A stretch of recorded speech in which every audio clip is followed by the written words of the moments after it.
go to the show. You do. You need to get out there. The boys have autograph sessions will sign it for you.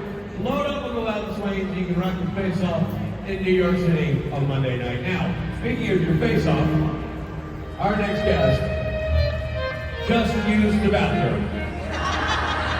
Ladies and gentlemen, a freshly cleaned Misha Collins.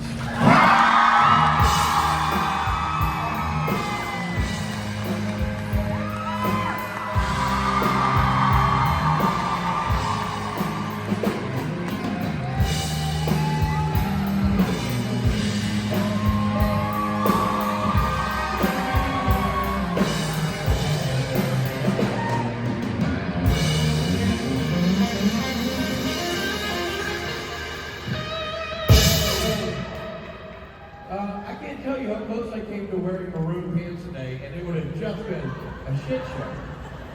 It would. People would have been. I mean, People would have been confusing the three of us constantly. Yeah. And then, and also because they rarely look at us above the belt. That's right.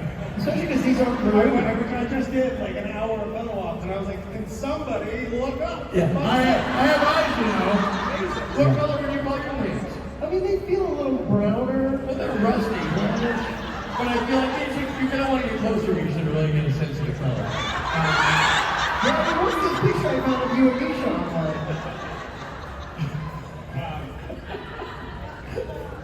Anyway, so I think I saw it move when I was down there, by the way. I did. Good sister birthday. Moved to Toledo. It crawled back. It crawled back. Again, I want to shout. Oh, not you again. I want to shout out to all the children in the audience. It's been that kind of day. Oh, you stop. Oh, You get love out of people. town. Grow up. Well, let's get off the stage. This man can have Oh, his they want to fun. hang on him, do they? Misha Collins, everybody.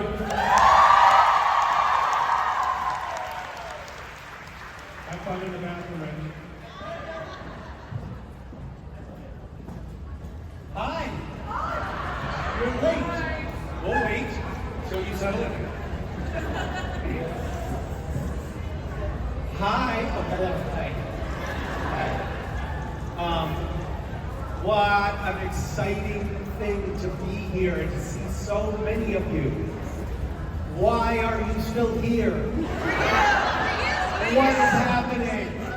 I was in New Jersey for my very first creation convention back in 1978. And it was such a small, intimate crowd, and I was so young and full of promise. And I came out on stage and I was nervous, and you still make me nervous. Partly because there's so many of you now. You're like multiplying. It's like a zombie apocalypse. Except for zombies don't typically sit like this. That's the only difference though. How many of you live like in the city, in New York City? Hardly any. How many of you are from actual New Jersey? I totally assumed that this was like a big crowd because we're next to a big city, but it turns out nobody in New York City comes from Long Island. All right, okay, let's not discount Long Island. Well, I love it here, and I'm happy to be back. And I would love to talk with you about some important matters. The questions that you have. Oh, there's nobody lined up for questions. This is perfect.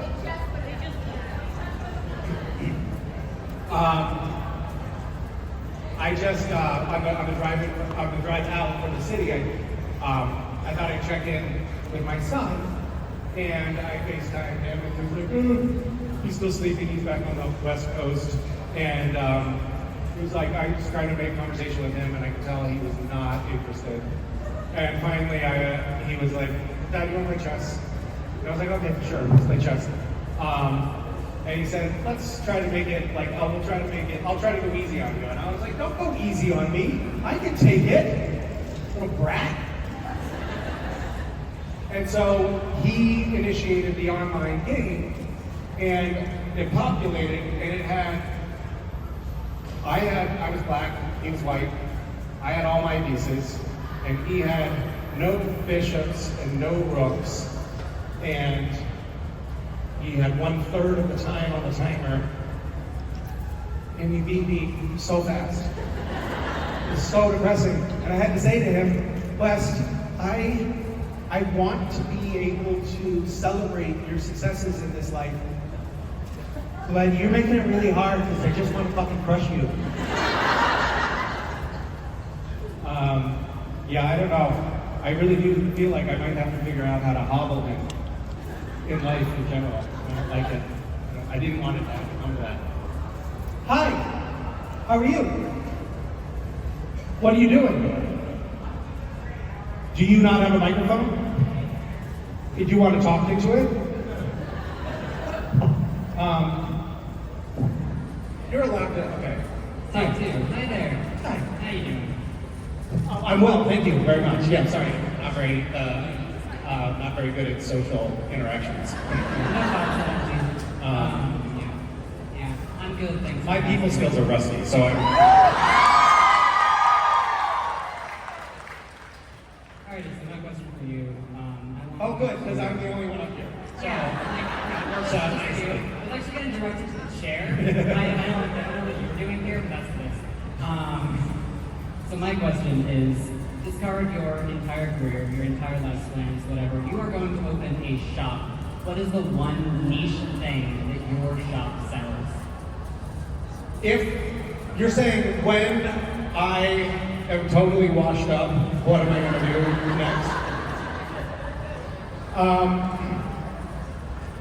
It's kind of, I'm sure you ask everybody this question, and you probably get the same answer from everyone, and I'm sorry if this is like absolutely routine. But I'm a bit superstitious, like most people, and I feel like if you say like, I'm healthy, I haven't injured myself in the last 6 months, then you immediately have to knock on wood, right? Otherwise, you're gonna get injured. And I've noticed that a lot of motor vehicles do not have any wood in them. So if you make a comment, an offhanded comment about things going well while you're driving, for instance, you could be totally fucked. So the store that I want to open is just, it sells one item, and that's knock on wood. And it's a little dashboard mountable piece of wood just for use in cars. So that it solves this problem. But I'm sure everybody gets that same answer. Thank you. Thank you. Hi, Misha. Hi. I'm Janice. Hi, Janice. How are you? I'm good. Thank you for asking. Thank you. How are you really? Excuse me? How are you really? Like not just a perfunctory I'm response. tired. It's a lot running around. Is there? But it'll be over by tomorrow night, and then I'll be mad, and then I'll be upset.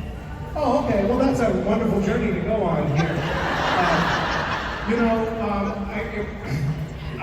I don't want to tell creation how to run their business, but they might want to get you to do a little PSA video.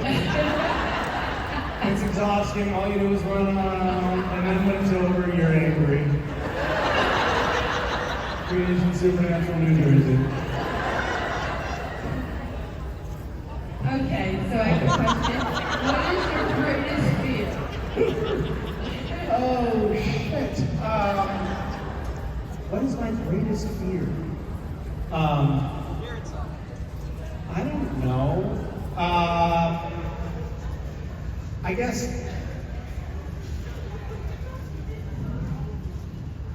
I have a lot of fears. It's hard to put them into that kind of hierarchy where one rises to the top of all the rest. I do think that probably AI is going to kill us all. I think that the world may well end in nuclear holocaust. I'm afraid of those things. I'm also, and this probably trumps either one of those. I am afraid that my son will soon also beat me in ping pong. And I don't know if I'm going to recover from that.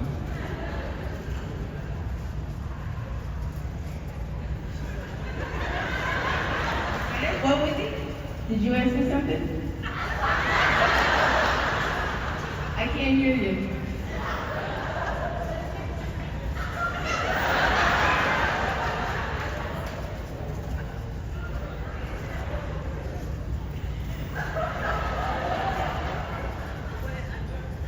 What is your greatest fear? Motorcycles. Oh, really? Yeah. Like that motorcycles are gonna come alive and attack you? No. What? You know how they, like when you're on the parkway or when You're afraid you're gonna hit a motorcycle. Or, yeah, and, Yeah. and I wouldn't get on a Are you motorcycle. trying to hit motorcycles? They leave you between the traffic, you know, it's kind of scary. It is scary. In New Jersey, are motorcycles allowed to go between lanes on the highway? Well, not really, no. Well, in But they do. California, as in an effort to reduce highway congestion, they have legalized driving between the lanes. So you'll be driving on the freeway and motorcycles will zip between the cars. And if you're not paying attention and just veer off a little bit, you can squish one, which is terribly tragic but a bit satisfying. And I rode a motorcycle on the LA freeways once. And I was like, I cannot believe that people do that. And then I got on the freeway and started weaving between the cars, and it was like a super fun video game. It's kind of amazing. Motorcycles are very dangerous. And I'm accident prone, so I had a motorcycle, and when I had my motorcycle, all of my friends wanted to try it. And they all got in accidents on my motorcycle. None of them were, one of them was like, my friend John borrowed he was like, can I try it? And I was like, yeah, here's the clutch, the accelerator, brake, blah, blah, don't use just the front brake. And I lived out in the country at the time, and he took the motorcycle, and it was like 4 hours later, he wasn't back. And finally he came back, and my motorcycle was in the back of a pickup truck. And he had been in the ER for a little while. He was fine, but my motorcycle was badly injured, which was the more important thing. But if you don't, people shouldn't ride motorcycles. They're not safe. They're not safe. They're fun, but they're not safe. I agree. I was on my way. I'm just going to talk about this for the rest of the hour. I was on my way to the airport to come here, and I was looking out the window of my car, and I saw this guy on a motorcycle, and there's like all these parts and these wheels moving, and he's just sitting on the seat, flying along at 70 miles an hour, no seatbelt. And I thought, that's really crazy that we do that. It's obvious that he's going to die. And then I just swerved over a little bit and squeaked him. He popped like a cranberry. Sorry, that was wrong with me. Okay, I think that's enough. Thank you. Hi. Hi, Misha. How My are name you? is Alex. Hey, Alex. So my question is, your hair is so fluffy. So what's your hair routine? You want to talk about my hair? How do you know my hair is fluffy? I don't believe you touched my hair. We had a photo earlier, but you didn't touch my hair, did you? Are you saying that it looks fluffy? I didn't touch your hair, but your hair looks so fluffy. Huh, it's very interesting. It's funny, I thought I was gonna get up here and maybe like talk about politics or charity or maybe even supernatural. I'm glad we're getting into the really hard hitting stuff here.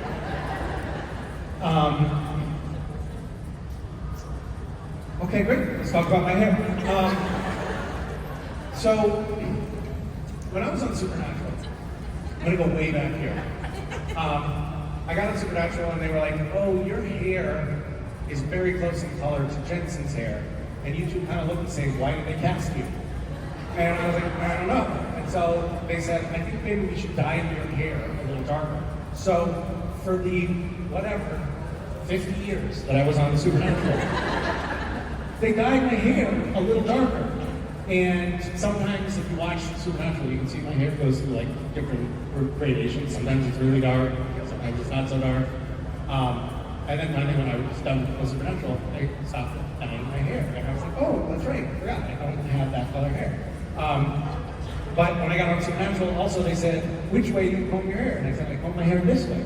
And so the whole time I had my hair combed this way. And then I went to get a haircut last week, or 3 weeks ago.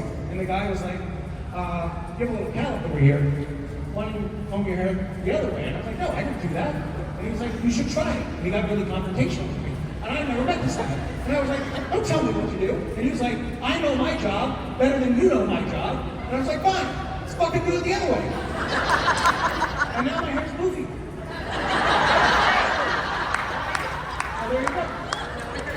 Thank you for asking.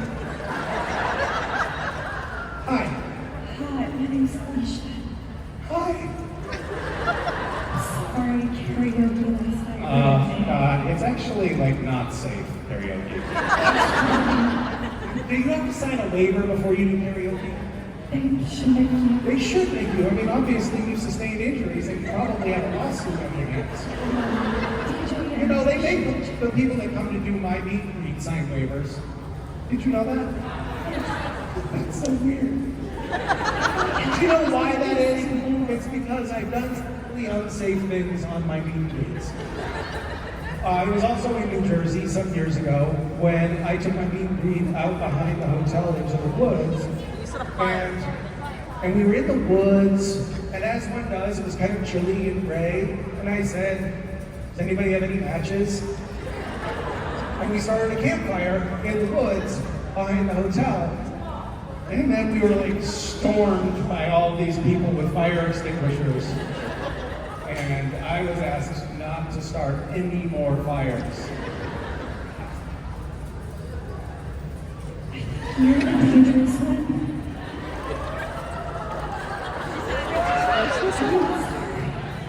I cannot believe you just said that. Not only can I not believe that you just said that, but I barely could hear what you said. I said, you're the dangerous one. I'm sorry. No.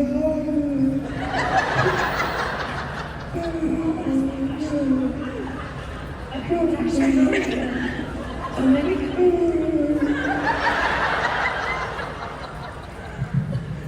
okay.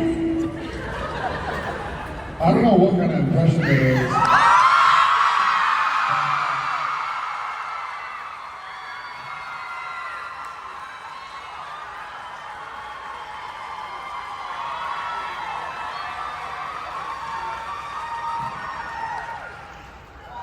Hi. We're staying in the same hotel, and this morning I texted Jared and Jensen, and I was like, guys, this is fucking crazy, but somebody was like out here with a telephoto lens, and they're pointing it up to like right where our rooms are. So like, put a towel on if you're coming out of the shower, because He didn't text me, he just told me. He's like, hey, I saw somebody else had one there. put a towel on. And I was like, unbelievable, like, you know, they're just everywhere, all over us. And then I saw another guy with a camera, and I realized, oh, they're taking a picture of the bird. There's like, dude, there's a guy outside waiting in a black SUV, and like somebody gets in it and Ubers away. I'm fucking paranoid. Sorry, go on, no. How are you? I really haven't gone this long without seeing you in so long, ever. I actually ever, since I met you, I don't think it's ever I'm been. so sorry. It was wonderful for you, right? I feel lighter. I stopped doing therapy. Fair. What's going on? You look great. You look fucking great. Don't say it with that surprise tone in your voice. Why was the shocker? Good, man. Yeah. Good. A lot going on. Good, bad, everything in between. Excited to be here. Excited to see you. We'll catch up backstage in a secretive way. Ladies and gents, the fucking one and only NJcon.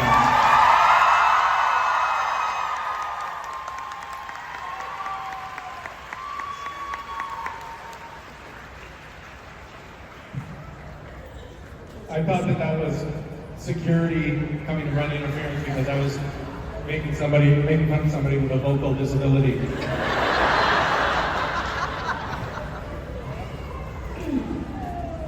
Here we go. I was going to tell Jared that you were now picking on other people. And my question is there a show on TV right now, streaming or otherwise? Yeah? Do you think you should be talking right now? Yes! It seems like it's not a good idea. Is there a show on TV, streaming, cable, otherwise, that you would like to be on if given the opportunity? And what's your favorite show right now? Hey, can you keep it down back there, please? Jesus. Well, I would love to be on Walker, Texas Ranger, but I've been told every time I send in an audition tape, they tell me my accent is off. And I initially started sending in tapes for some of the bigger roles, but now I'm just trying to get a background job, and they won't give it to me. So that's been sad and hard for me. I don't know. I mean, I would love to be on something like, I don't know, the morning show, something serious. You know that they use like talented actors and stuff like that. But I would love to be on the morning show. Do you know that show? You like it? Not really. It's I'd watch you if you were on C-SPAN. What? I said I would watch you if you were on C-SPAN. Oh well, I would like to be on C-SPAN too, but not like because I've been arrested. Not because of my criminal trial for paying off a porn star. I'd like to be on for another reason. I think you should be in the next season of The Last of Us. Okay. Great. I'll work on my accent. Thank you. Hi. Hi. My name is Sandra. And Sandra? I work as a special needs teacher. So we get a lot of gifts from kids because that's what they like to do. So my question for you is, what's the most meaningful gift a fan has ever given you? Or one that you remember? Thank you for that qualifier. I'm sure there's incredibly meaningful gifts that I've gotten from fans and I don't remember what they are.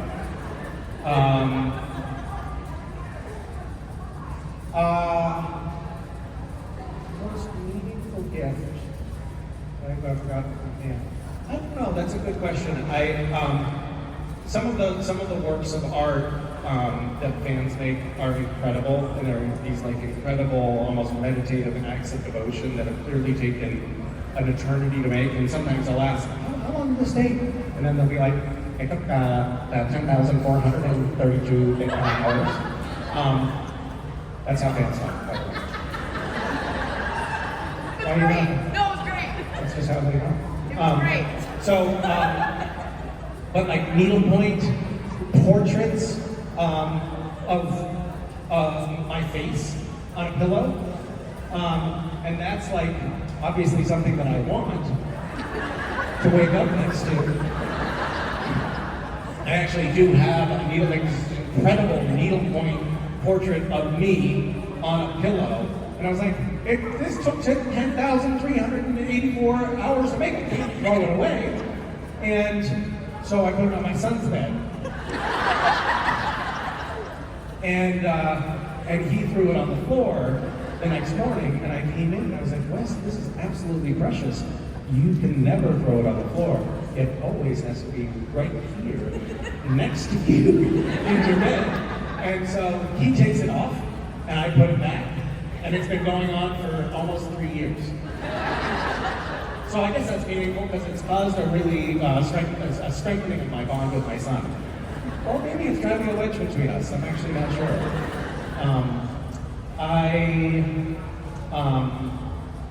I have had many interactions with fans that were very meaningful. I've talked to fans who participated in Gish and had their team members from Gish rally for them when they were in the hospital, or actually there was one team that I heard the story of where one of the team members in Gish was trying to kill themselves, and everybody on the team jumped into their cars and drove and literally saved their team member's life. And for me, those kind of stories are actually the most meaningful gifts that I've gotten from fans. It's something I think that is unique to this fandom and, has an incredible lasting impact on me. Thank you.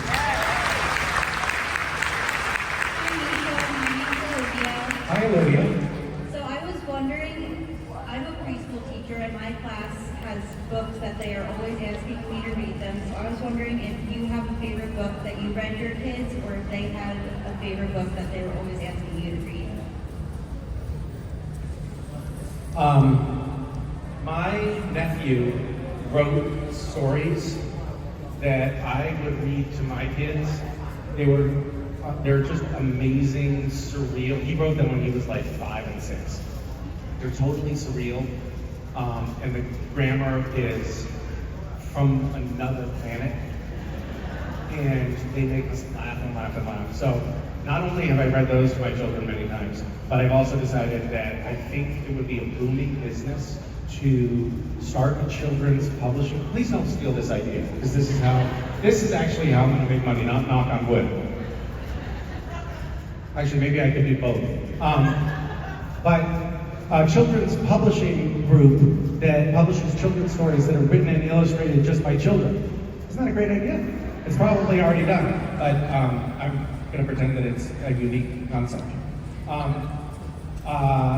There's a book that I love called Star Child. It's a children's book, and it's just so beautiful. Do you know it? Yes, I do. Okay, isn't it beautiful? It's just like kind of the best.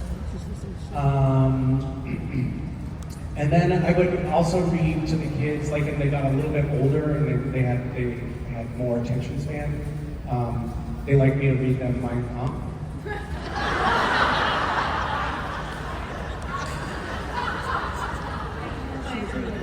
Do you read that in your class? I do not. Well, you should try it. The kids really seem to like some of the messaging.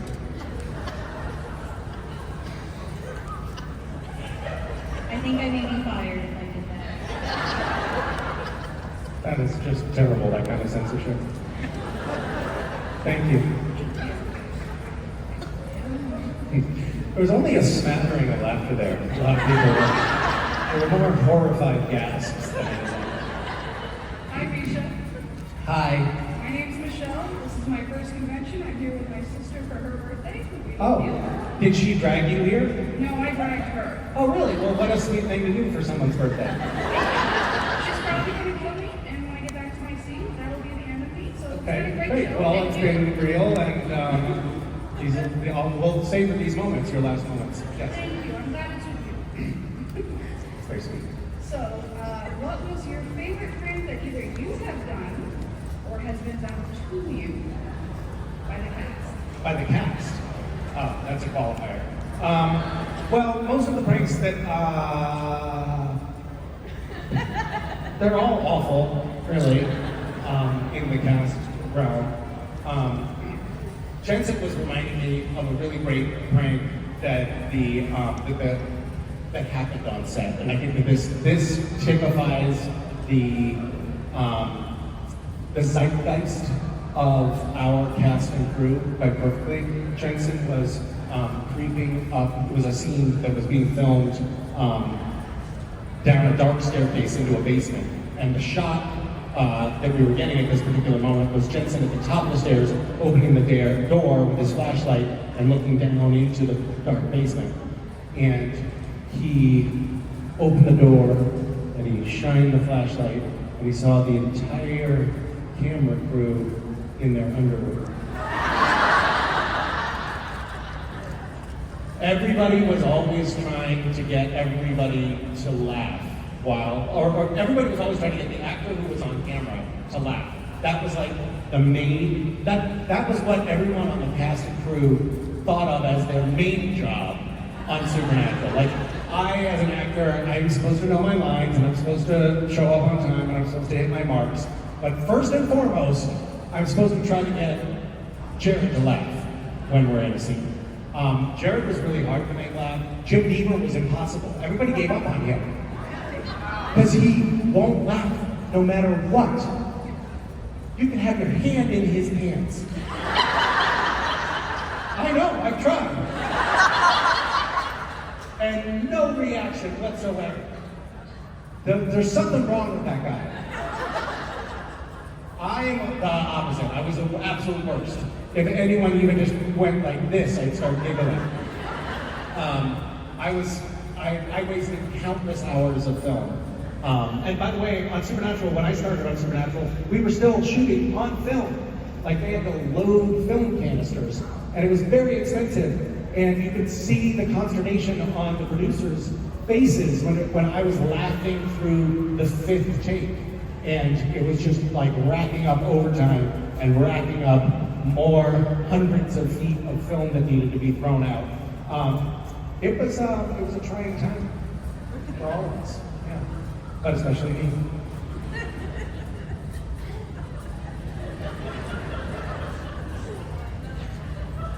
There were times when I was actually fearful on set. Like when I was directing, Jared and Jensen spent the entire previous episode. They actually got a binder and a pen and paper, and those guys haven't written anything down in years, so it's like a big deal. And they brainstormed countless hours of all the things that they were going to do to me while I was directing. And then I had polls on the crew, people who were concerned for my safety and well-being, who would come up to me and say, Misha, just don't tell Jared and Jensen I said this, because they knew they'd be fired. But just be really careful. Do not leave the keys to your apartment in your trailer next week. I was like, oh my God, what the fuck are they gonna do? So I lived in an apartment building downtown in Vancouver, and I had to tell the person at the front desk, people are gonna come here and try to get in my apartment and say that it's okay. It's not. And they did. They did. Thankfully, they didn't let them in.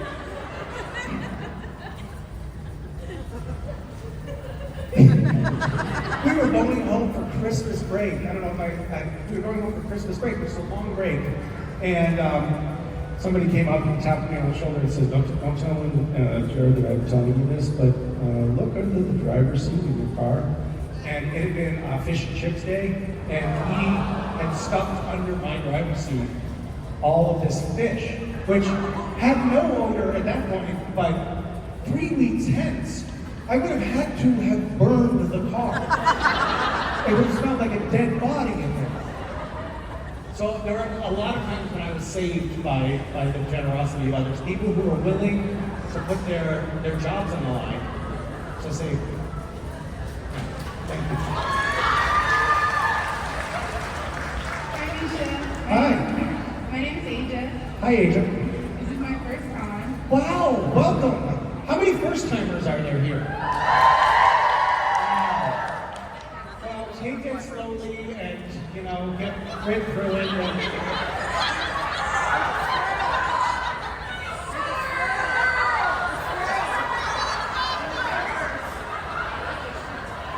Where's the squirrel?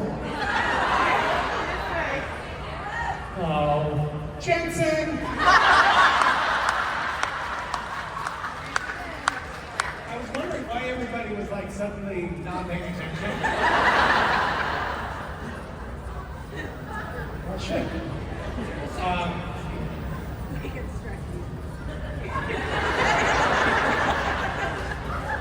What were we talking about? I was gonna ask you. So I was a big That squirrel has got to be so freaked out right now. Like, what is wrong with this tree? How am I going to get out of here? Oh, Jesus.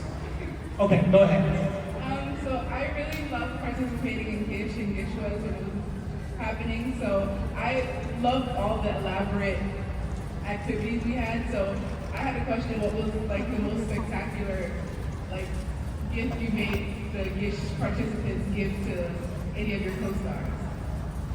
Oh gosh, I don't remember. I mean, year after year, I made participants in Gish do things related to my castmates, harass them in some way, or just make art related to them.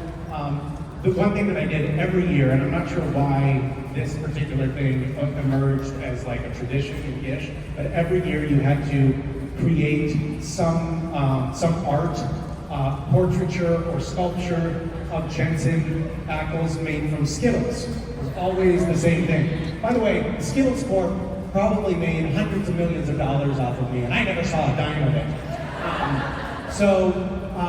Jensen, we were shooting on location, and Jensen went into an electronics store that was near where we were filming because he needed a charger for his iPhone. And he walked in, and the person behind the counter was like, "Oh my God, oh my God, oh my God, they started backing up like they were looking at a ghost. And he's like, yeah, I get this all the time. And the person's backing up, and they say, Jensen, turn around. And Jensen had this thought like, oh fuck, what's behind me? And he turned around, and the person who worked in the store had been working on this giant portrait for Gish, giant portrait of Jensen with Skittles. And it was like almost done, and it was right behind him. And he was like, what the fuck? So that was a satisfying moment of art freaking out life. Yeah. Thank you. Thank you. Hi.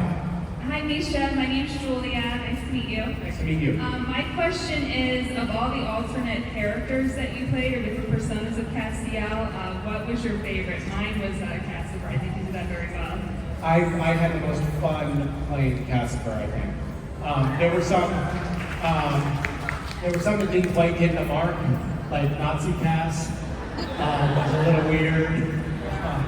I had a hard time with Crazy Cass. I feel like everybody found it, but Casper was quite fun.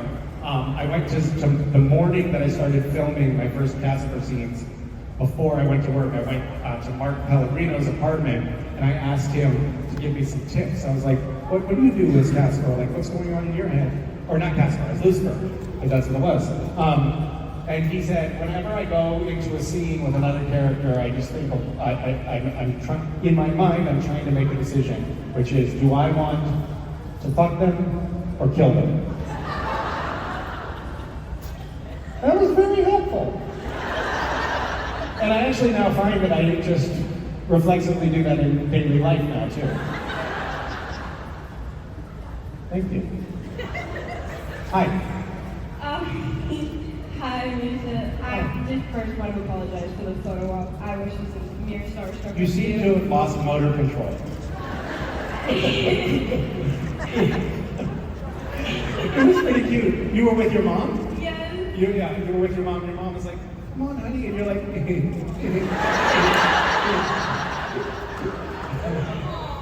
want to apologize. This is my first con. And you're doing very well, I think. Thank you Yes. so much. Yes.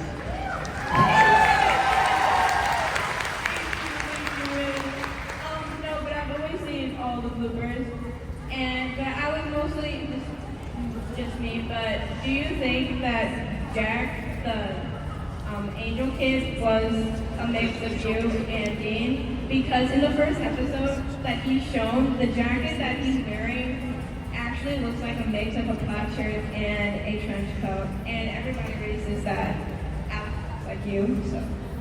Huh. Well, I don't know how much you know about biology. But when a man loves another man very, very much,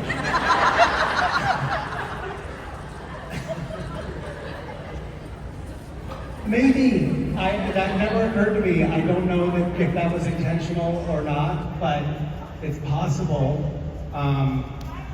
We should ask, I'll ask the wardrobe department whether that was an intentional decision on their part or not. I will say, it's quite strange the degree to which Alex Calvert, who's the guy that plays Jack the Angel Kid, he really looks like me when I was his age, and it's a little bit uncanny, and I can't help but think that, is this swirl again? What the fuck is it? Can you still see it? Are you fucking with me? Is this like an elaborate prank?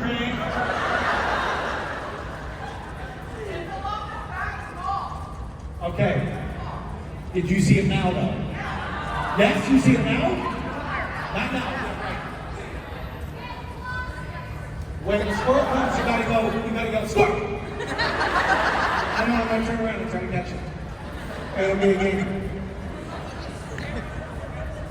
Anyway, it's a little bit weird, the degree to which I think that, like Bob Singer and, gosh, who was even show running at that point? Whoever was show running was obviously kind of obsessed with me. and they cast somebody that looked like a mini me as well. Also, I don't know if it's like, I guess it is. I did have a brief romantic encounter with his mother about 30 years ago. Which sometimes I wonder. I've never made him take a paternity test, but. Hi. Hi. I wanted to ask, what's the best thing that you've done for yourself in the past year? What's the best thing I've done for myself? Well, I got my first pedicure. And it was super gross. I didn't know what went into that process. I used a cheese grater on the bottom of my foot. My foot had like elephant thickness calluses on the bottom of them from running, and it was intense. It was like a pile of cheese. It was really, really gross. But then afterwards, I was like, I think I'm going to do this again. I haven't done it again, but I plan to someday. I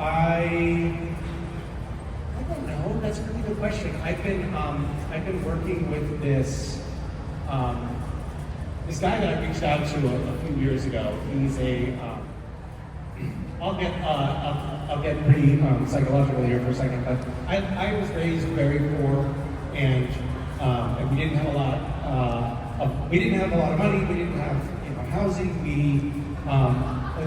There was a lot of scarcity, and so when I started having the bounty of opportunity that came from Supernatural and this amazing fandom and everything that it allowed me to suddenly do, I felt like I had to do it all, and I couldn't afford to let anything pass by. And what that resulted in was me working like 80 hours a week and not having enough time in my life for my kids. When I was with my kids, I was so tired that I wasn't really showing up for them.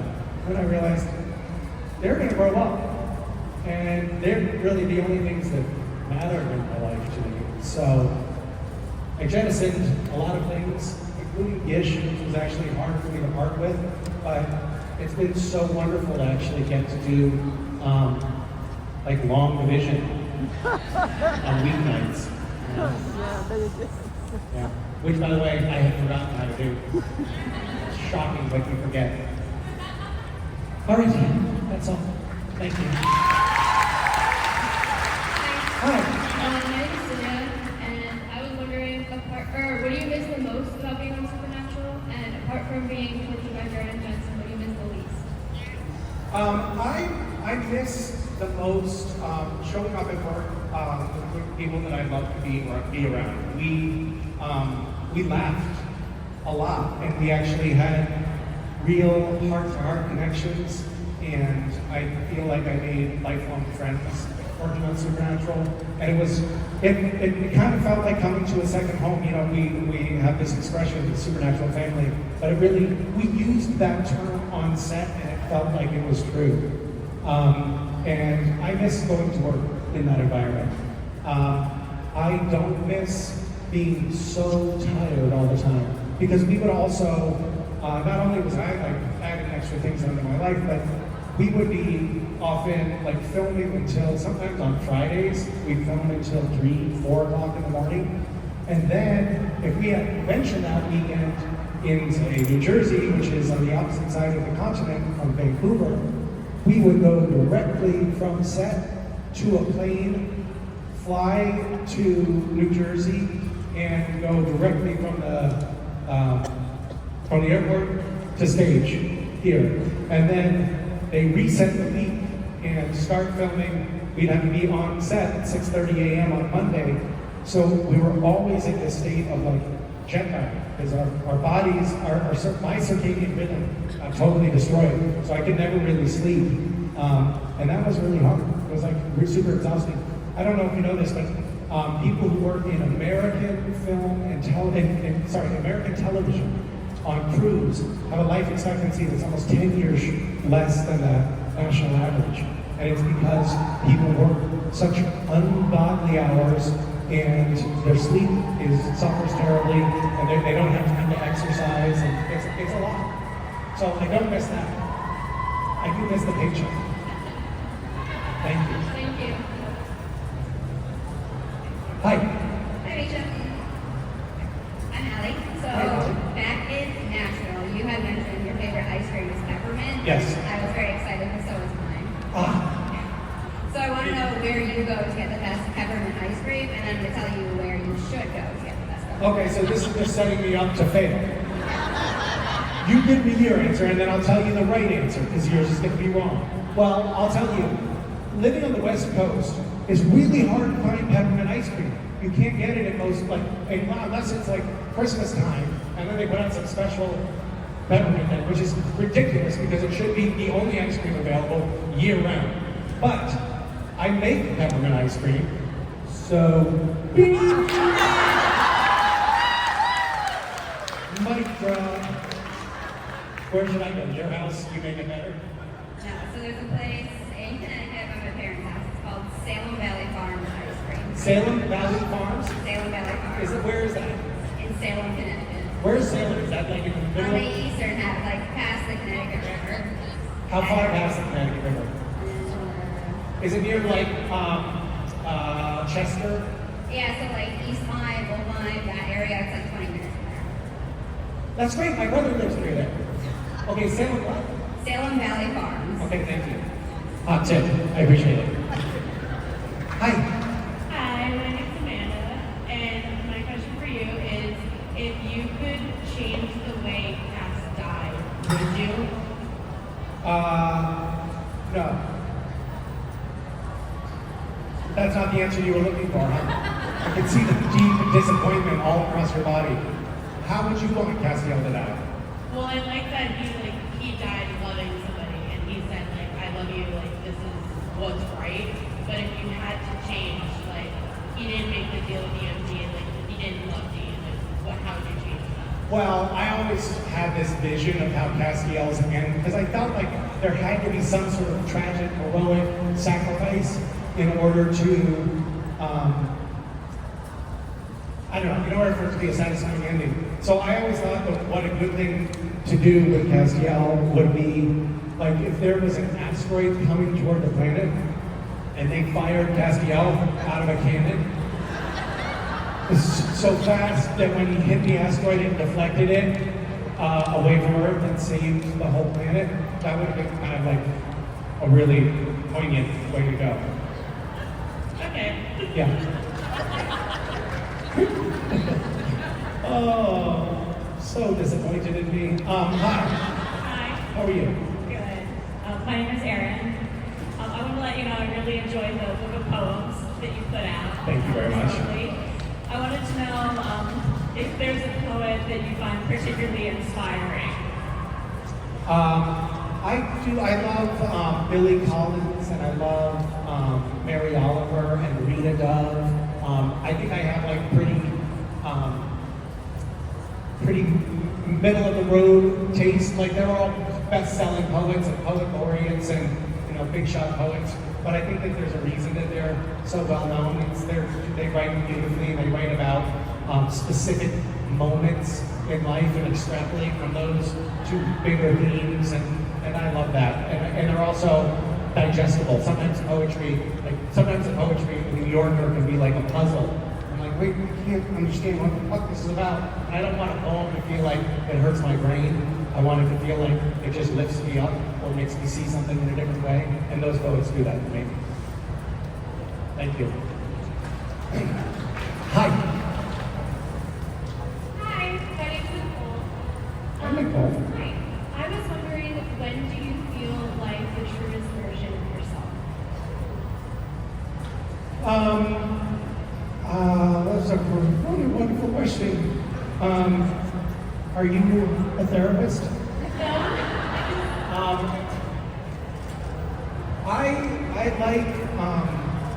I like being creative, and I like working on trying to solve problems, and I like working on rallying people together.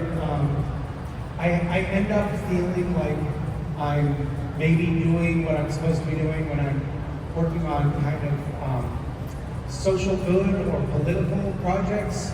And I notice I just feel like, that feels like it's giving me energy, not sapping energy from me.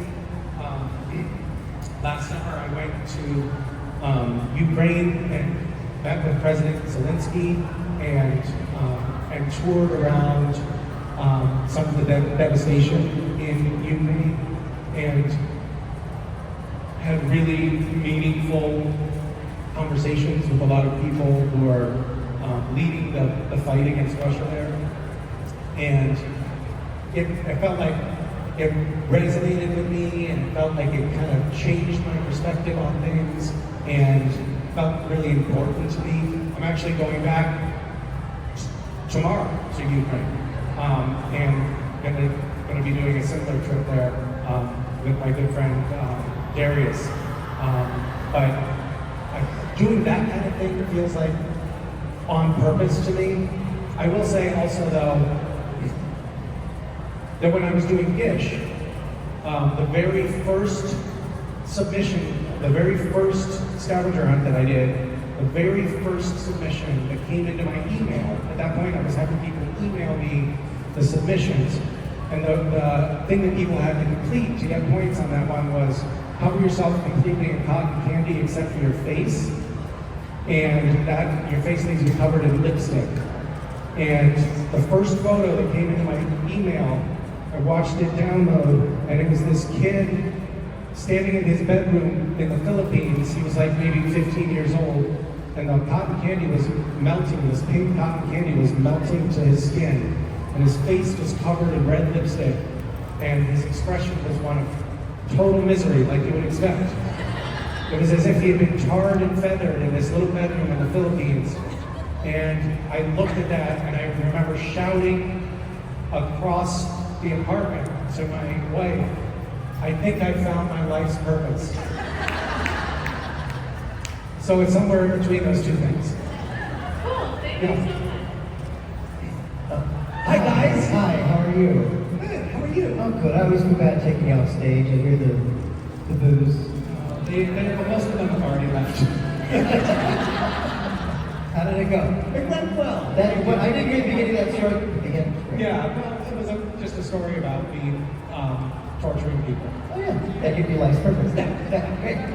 Well, we all know that's not true. It's the most philanthropic band on the tour. Please give it up once more.